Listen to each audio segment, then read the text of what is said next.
রোদে শুকিয়ে যদি মায়ের পায়ের দুইটা জুতাও বানিয়ে দাও, ছোটবেলা যে দুধ খেয়েছো সেটার এক ঢোক দুধের শোধ আদায় হবে না। এজন্য মা যে কি কষ্ট করে। এখানে বেশিরভাগই আমরা নর্মাল প্রসেসে পৃথিবীতে এসেছি, তাই না? সিজারিয়ান বেবি খুব কম, থাকলে এক দুইটা। নর্মাল প্রসেসে একটা বাচ্চাকে ডেলিভারি করতে একটা মায়ের যে কত কষ্ট হয় আপনি কল্পনাই করতে পারবেন না। চিকিৎসা বিজ্ঞান বলে একজন সুস্থ মানুষ ব্যথার একটা ইউনিট আছে, মাত্রা, ব্যথা মাপার একক।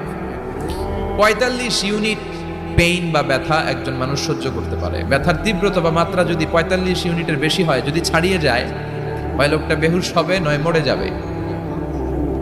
আমার আর আপনার মা যখন আমাদেরকে নর্মাল প্রসেসে ডেলিভারি করেছেন, তখন তারা ৪৫ না 57 ইউনিট প্লাস ৫৭ থেকে ৬০ ইউনিটের পেইনও তারা ছাড়িয়ে গেছে। ৫৭ ইউনিটেরও বেশি ব্যথা তারা সহ্য করেছে, যেটা কোনো অ্যাক্সিডেন্টে আপনার দেহের ২০৬টা হাড়